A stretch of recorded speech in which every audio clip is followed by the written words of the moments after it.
Hey, everybody, it's Eddie from Tokyo, and I have Moonchaser with me and a very special guest from Vagabond. That would be the founder and managing partner. This is Navid, Kiani, and I think we have a really fun evening of discussion about their project and what they're doing. So welcome, both of you. I'm really, really pleased that you took the time out of your busy schedule to do this. Thank you for having us. You're welcome. Thank you. So I just think, in case anybody is wondering what Vagabond is, I really want you to do an intro. Tell us two different ways. One, for an audience that maybe is very familiar with the blockchain space and software and some terminology that might be specific to your industry. And then also an intro to somebody who just is completely outside of this space, because this audience has got a very wide-ranging time that they've been into the crypto and blockchain world, and we are full of lots of terminology that's sometimes hard to keep up with. And then also, too, we'd like to hear a little bit about you, Navid, and then touch on the team that is also bringing this solution to the platform. So please go ahead. Absolutely. Thank you very much. So Vagabond is a blockchain as a service platform to enable businesses in order to implement blockchain in their operations easily. Where the most of the founding team is coming from, and the leadership is we are coming from consulting, and we learned over this time a lot about why and how the businesses are struggling. And mainly it is about the budget, it's the implementation, and of course the expertise they don't find, or they are really expensive at that moment to get. And that is where Vagabond comes from, as a company to help them non-coding blockchain applications built as use cases for industry specific, right, processes. So it might be the same DApp, but it's an automotive industry has different use cases than real estate has, to, for example, or retail has. So that we saw a significant market potential from the one side, but also a significant impact we can generate in businesses in order to adapt them. So Vagabond wants to increase the adoption rate of blockchain itself to the world. So what we always call it, it's blockchain for the masses, or blockchain for everyone. And that is where we come from. So the point is, Vagabond will have at the beginning 4 main features, right, beside the use cases which are built in that. So number 1 is the Vagabond market. So the Vagabond market is it's similar to Shopify, building it up. So no coding, just clicking, adding your template to it, choosing from your templates and building it up. 100% built on NFT technology, blockchain using NFT, of course. The second thing is the NFT itself, which is getting out of the market concept, right? So one use case is academy, for example. If you do an academy, what happens is you're going to get a certificate at the end, and the certificate we're going to mint on the blockchain, so you will always carry it in your wallet, right, in order to show it, or in order when people want to see if you've done a course or any certification. But the NFT goes even further than that. Emission trading, for example, was one of the use cases we had. Doing emission trading through NFTs would be, I think, a huge use case to mention in this case. But besides all the NFT and marketplaces, Vagabond is built up on a treasury smart contract. So that means we have a treasury system built in, and every user or every company who wants to use it can turn it on or off at the beginning when you build your DApp. So if you need a treasury, you can have it immediately. It's going to be bind in, and if you don't, of course, you don't need to do that. So why do we need it? Vagabond is built up on 2 different networks. So it is the Binance Smart Chain for now, and the XRP ledger. More will come. We are heavily working right now in adapting Cardano as well. And we will hopefully go on. So and there are a couple of reasons. I will come a little bit later to that.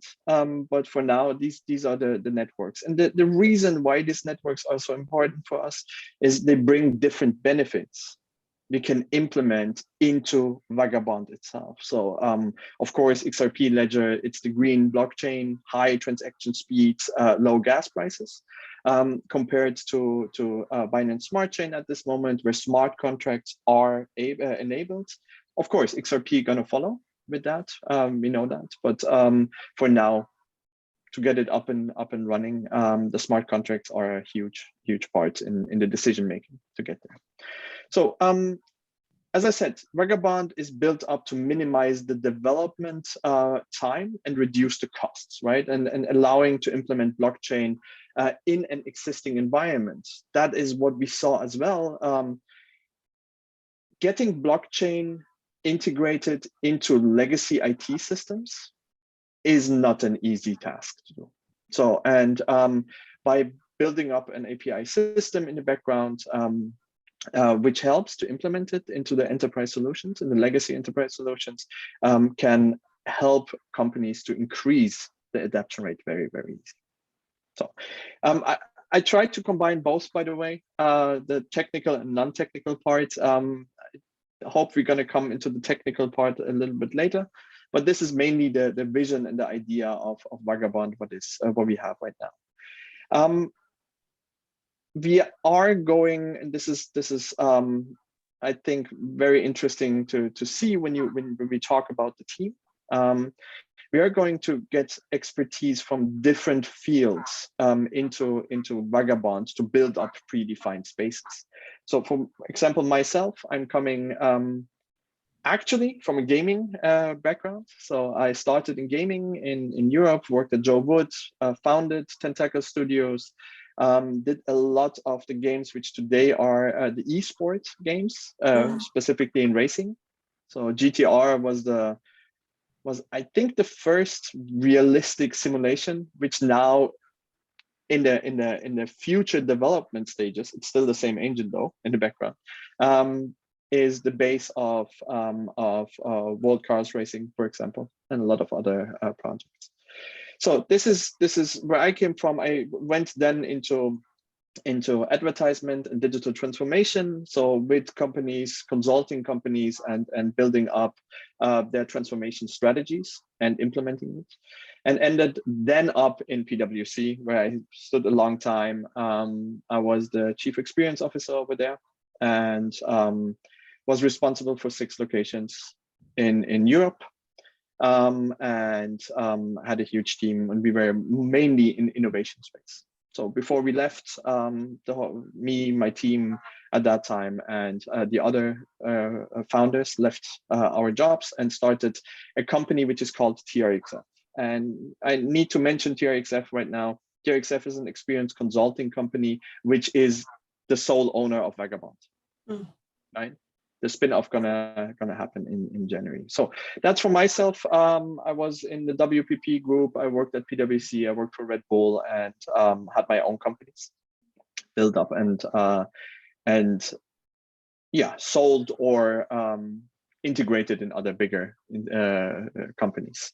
So we have Dr. Thomas Riegler. Dr. Thomas Riegler is an entrepreneur through and through. He was CFO for Daimler Chrysler. He was CFO for Contour. He was and still is, not fully, but still is a partner at PwC. And he was the CFO of Leica Cameras. His main focus is all the administrative parts in the company. And of course, as a high tier CFO, we are lucky and happy to have him. Next to, he is a wonderful person and most probably the fittest person I ever met in my life. Fun fact about Thomas, he rides a cycle for 180 kilometers. Wow. And then decides to go another 90 kilometers. So that's, I think that rubs him up, as a sports guy. So we have Michael Morau. Michael Morau is heading our product. Michael is coming from product building business, so he built up for one of the biggest car manufacturers in the world, the biggest in Germany, without calling any names. And he built up the autonomous driving fleet service for them in northern Germany. And before that, he built up a lot of other products, and he was the perfect fit for us to join. Luckily, I know him. Luckily, he's even a friend of mine, so I'm very happy to have him in the team. And that comes then to Sebastian Wolczak. Sebastian Wolczak is my former creative director in PwC. He worked in the innovation centers or innovation units for Burberry and John Lewis. People who don't know John Lewis.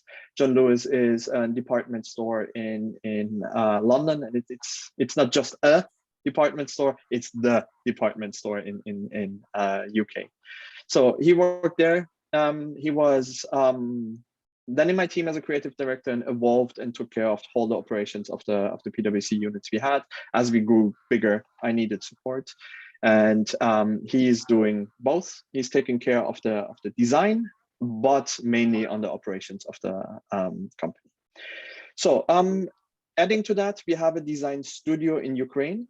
It's a nearshore development studio. It's called Design Studio, but they're developing as well. So we've got developers as we have designers over there, full stack developers, and amazing art directors and graphic designers. I mean, passionate, through and through, and they love what they do.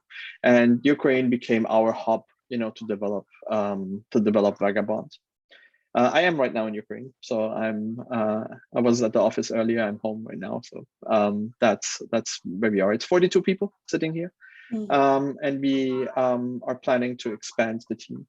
The design studio was acquired in 2018 through me and Sebastian, and now we integrated them fully into the TRXF team, and it will continue supporting Vagabond. A lot of talent. Sorry for the lengthy yeah, but you've got a lot of talent, and I think the fact that you're going to have all of these use cases or the decentralized apps available as a template that is kind of off the shelf, ready to go through an API for businesses that want to integrate blockchain into their companies, but necessarily can't get a full stack developer on there, and all of the other support that requires with engineers. So this is a really great solution for a lot of SMEs, I'm sure. So Moonchaser, you are a little picky as to what you support out there. And I'm just, of course, I'm a big fan of the XRP ledger. So I was really curious of what's happening here with what you have chosen to support. So I want to hear from you. Also, I'm just another thing too, I want to say I'm really glad to hear that you're also going to work with Cardano, because I'm very much excited to see use cases build out on their platform as well. But Moonchaser, yeah, tell us why Vagabond for you? Well, first of all, thank you for having us today, Eddie. I'm very excited that the community finally gets to hear more about Vagabond. So it's our honor. Thank you. Well, at Vagabond, they came onto the XRP community scene, I believe it was October, Navid? Yes. Yeah. And so I was fortunate enough to be one of the early, I guess, followers of Vagabond. And early on, I started to research, do a lot of reading, and I started to share my take with the community with regards to Vagabond.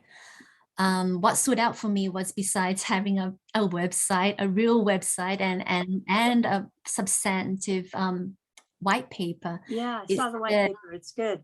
Yeah, it's a release. It has real content. The team, behind a project, when we look into a project, we look into the team, and that the expertise, the experience that the team has, and also I was able to look them up on LinkedIn.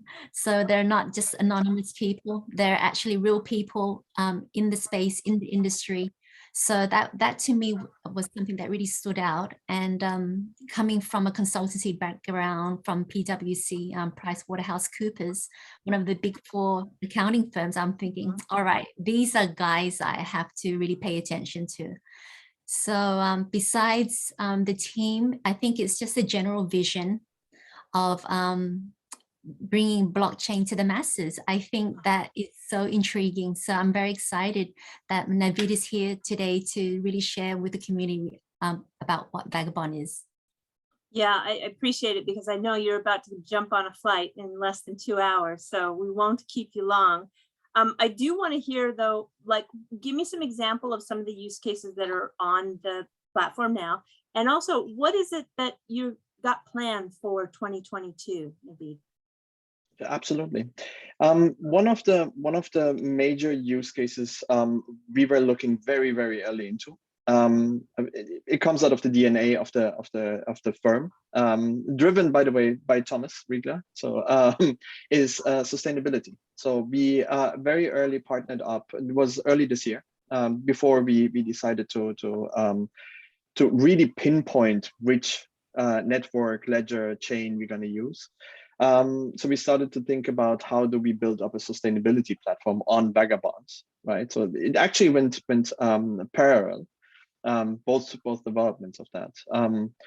Sustainability was one of the major ideas. So, and by building up a sustainability platform, you definitely need modules in it, use cases which you can adapt into it. So when we come down to the use cases and the dApps, you know, which are different in, of course, every industry, is one of the major ones is Academy, definitely. So we have a huge Academy use in a sustainability context to educate people to get a common language, right? So that is one of the use cases which are in there. So the second one is a product, it's a project funding. So we call it an investment module in that case. So you can either choose if I want to invest into a company as a shareholder, or you can crowdfund it. So these are the two different use cases behind that. We enabled both for that. And by the way, it's called Go Reconcile .app. It's live already. So that is another one. Then we have a project management a module in it. So what it does is it takes enterprise solutions like Jira, like Slack, etc., and brings it on the blockchain. So it translates key events on or writes key events on the blockchain, right, to enable a tracking way post the project happens, you know, to track it back. Another use case we have on it is social media. It's a LinkedIn type feed-driven social media platform. So that is built in it as well. And of course, the big shot on this platform is the index. So we have an index system on it where you can combine different indexes just with one times entering data. So a huge problem right now is I have to go to, for example, GRI or SASB, which are sustainable benchmarking or frameworks for benchmarks.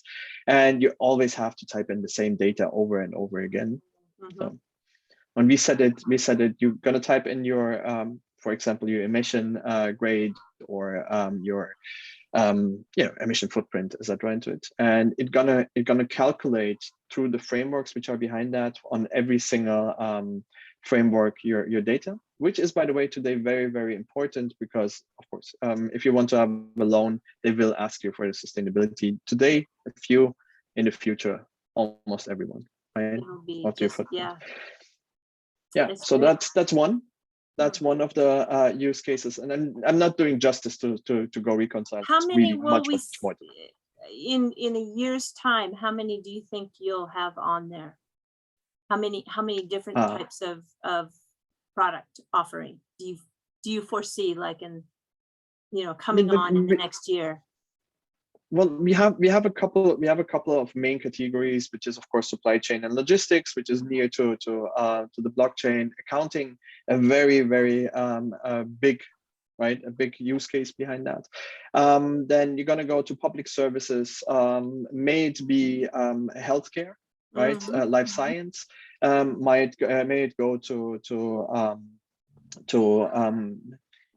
personal citizen management, right? Which is a huge topic in the Middle East right now, specifically in Saudi Arabia, Dubai, and Qatar, Kuwait, for example. But I see that happening in Europe as well, right? Huge thing. Yeah. And then it, of course, comes down, if you want to do that, to data security. Very huge topic of that behind that.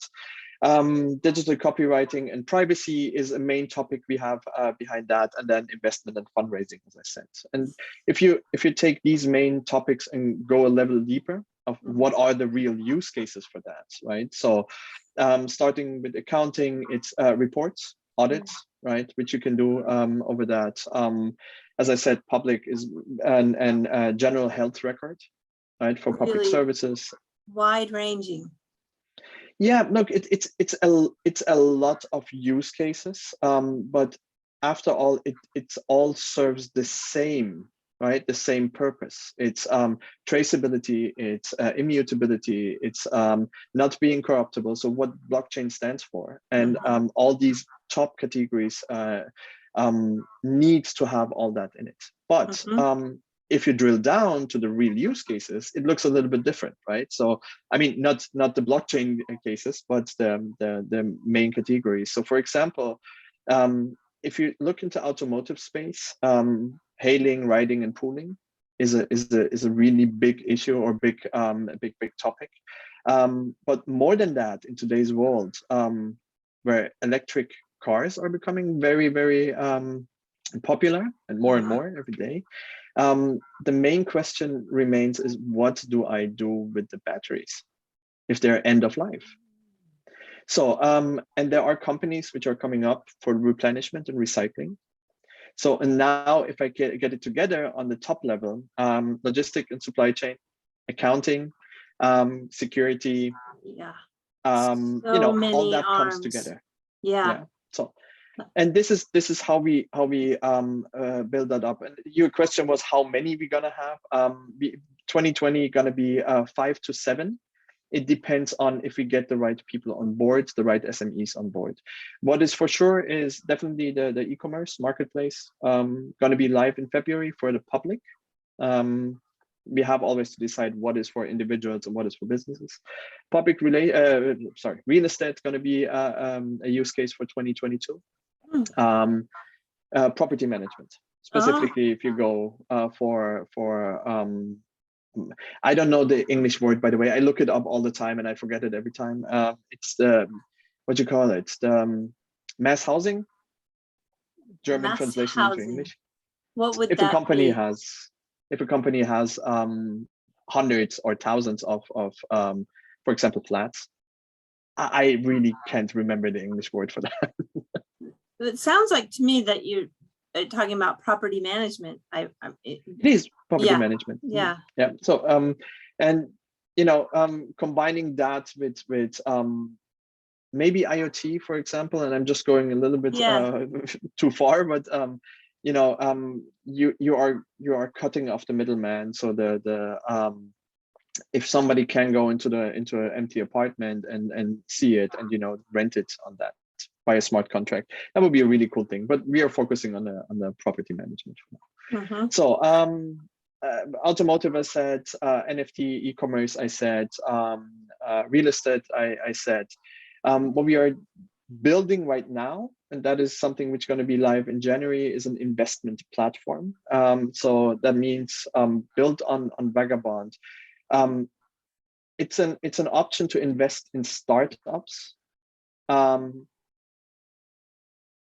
through crypto, but also fiat. I have to be very vague, sorry, not to give too much information out. Sounds interesting.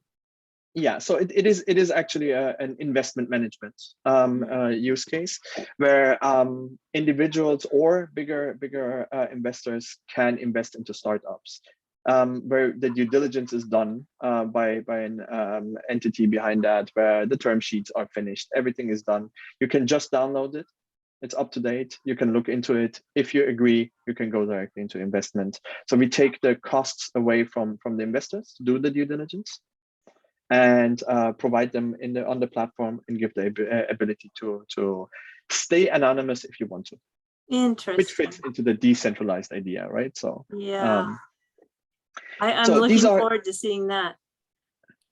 Oh yeah, in January. It's gonna be live Huh? January. So we are in the late stages of releasing it. Definitely gonna invite you in.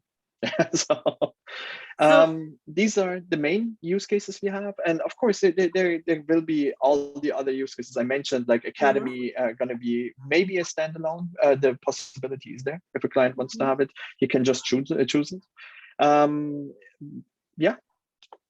So Moonchaser, how do we follow the progress? What's the best way for the public to follow the progress of Vagabond, social media wise?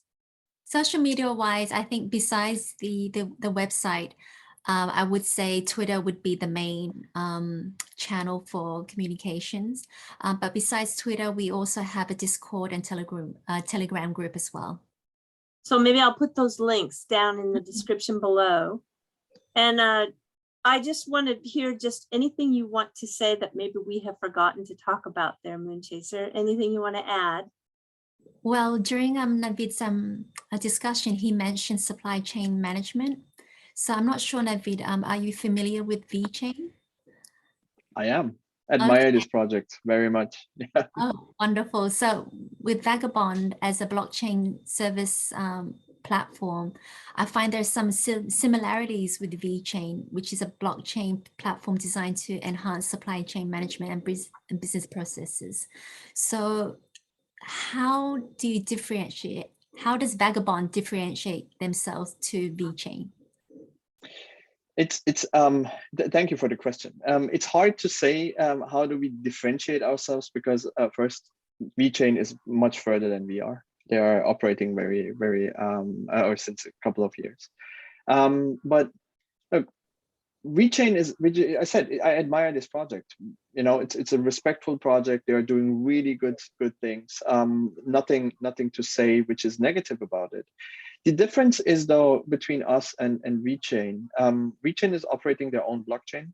We will use the XRP ledger and Binance Smart Chain and Cardano and later others, because we think, you know, there's a saying in Germany. It's the shoemaker should stick to his own wood. That means, you know, you should do what you're best at. And I think we are good as business people building up business solutions.